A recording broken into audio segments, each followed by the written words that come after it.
So we're trying to look at the battle for purity. And we said that in the battle for purity, to fight against concupiscence and all other desires that we may have that will lead us into sin, it is important, first of all, to look at the virtue and the gift of chastity as far as our lives are concerned. Then to also purify our intentions, whatever intentions that we have for carrying out any action must be for our good and the good of our brothers and sisters.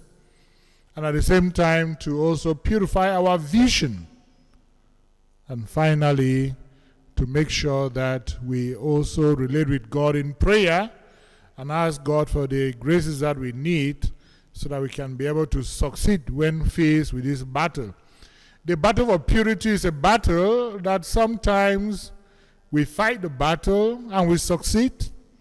Sometimes we fight the battle and we do not succeed, which means that we do not succeed in controlling our desires and our feelings, and that leads us into sin.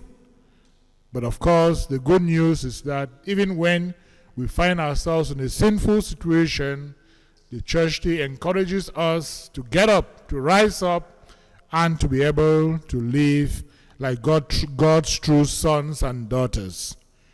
We are going to talk about modesty, to say that for us to try to live with and have purified heart, we must be able to practice the virtue of modesty in our life.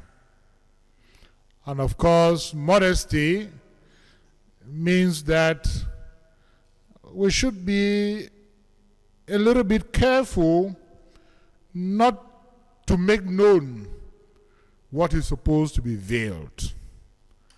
Modesty means that in whatever we have to do, we should be careful not to exaggerate.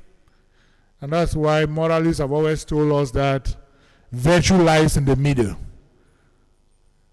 If we are not moderate, then what happens is that we may find ourselves in a sinful situation. And maybe just two common examples that we are very used to.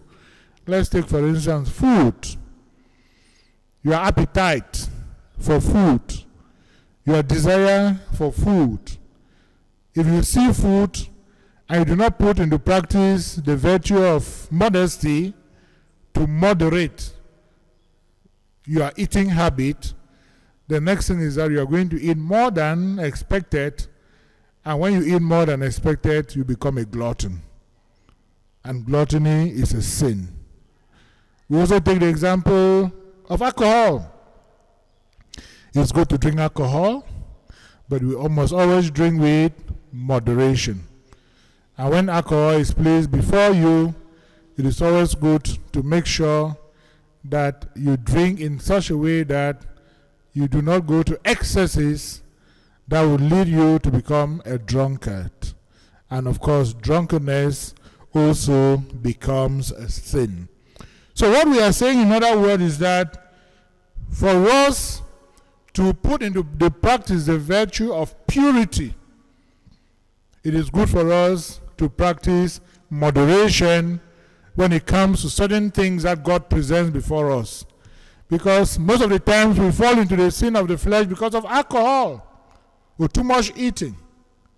Most of the time we fall into the sin of the flesh because we do not have that virtue in us that can help us to moderate as far as our feelings are concerned. I want to talk about moderation too. It has to deal with dressing. How do we dress? As human beings, as Christians, which type of dress do we put up? The dressing that we put up, either as male or female, can become a source of distraction and also a possibility of leading other people into sin. And that is why it is important that those who are responsible as far as the education of children are concerned be it at the nursery level, the primary level, the secondary school level, high school, university, and you can name the rest. They should be able to make sure that the basic advice and etiquette as far as dressing is concerned should be highlighted so that the young people should be able to be informed and know how to dress properly and know how to eat properly, know how to drink properly, so that in everything that we do, there must be that degree of moderation. Without moderation, it will be difficult for us to attain purity. And if we find it difficult to attain purity, then the challenge we are going to have then will be the challenge of seeing ourselves in different states and forms of sin because we are being driven by our desire. We have mentioned already that the 9th commandment said you should not covet your neighbor's wife. Just as we can also say you should not also covet your neighbor's husband. And what we have said is that for this to be possible, we must understand our nature, the effect of concupiscence on us, knowing that our life is a life that we have to struggle every day to fight and to purify our hearts, and also to make sure that we develop habits that will help us not to fall into situations that will lead us into sin. Of course, the virtue of moderation then becomes very important. We are going to continue by looking at the 10th commandment, which runs from paragraph 2534 to 2557. And as far as the 10th commandment is concerned, it says, you shall not covet your neighbor's goods. And we know this very well, that in the society in which we live, God has blessed us. But God has blessed us in different ways. Some people may have more of the earthly things that exist that we need to use to sustain ourselves, while others may not have. And of course, those who have may have used their position and their authority in order to covet what would have been for the common good, in order to make it theirs. And what they have done, in other words, is that they have deprived others of what they are supposed to have, and they have seized it, and they have made it to become their personal good. Yes, we may see them and they have all these goods, and of course, we'll be wondering how they have all what they have. But at the same time, we also have to understand that some people, through hard work and through sacrifices, have also helped to build up to have what they have. And normally, when we talk about coveting another's property or another's good, it's not only the poor people who go and steal, because even those who are rich and who have, they also steal in order to have more than what they have. And that is why sometimes they say the thirst and the desire for money, the thirst and the desire for earthly goods, at times never satisfy some people. Now, when we talk about the whole aspect of coveting your neighbor's good, what do we mean? This commandment is forbidding us not to steal. Do not take what does not belong to you. This commandment is also letting us to know that we should not practice fraudulent ways and means of achieving things in order to sustain ourselves. It is important then that when we see what others have, there is nothing wrong in desiring to be like another person. But when you desire to be like another person, you must always use the proper means in order to arrive at what you admire in the other person.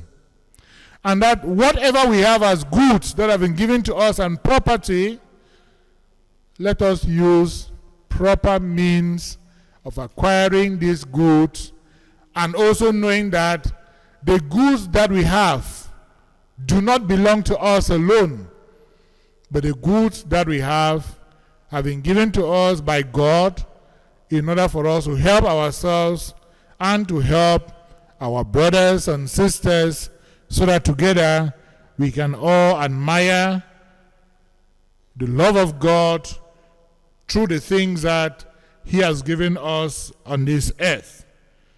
And that is why, my dear brothers and sisters, the church also continues to tell us that as far as this commandment is concerned, it is not only a matter of those who do not have, who struggle to take, who can struggle to take from those who have, but that those who have should not also use their position and influence in order to get from other people.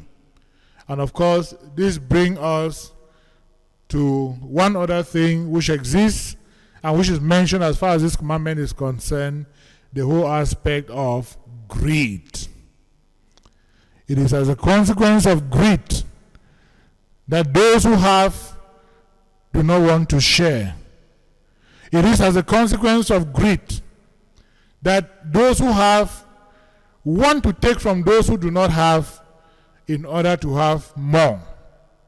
And that is why the church is telling us that greed doesn't help to solve the problem. We must all make sure that we stay away from greed. What is greed? Greed is a desire that we have in us to amass things for ourselves. To amass things for ourselves. And when we get those things for ourselves, we also find it difficult to share with others. And that is where avarice comes up. Because, of course, avarice is when we struggle now and have all these material things that we have had, and at the end of the day, we continue to use them and to also give the impression that without these things, we cannot survive. And of course, if we are not careful, most of the things that we have, they become a barrier, a hindrance to us, making it difficult for us not to worship God again. There are some people who are rich and who know that everything comes from God. They worship God and they give God everything. At the same time, there are some, because of their riches, who think that God does not exist again. Remember, seek ye first the kingdom of God and the righteousness in that kingdom, and every other thing will be added on to you.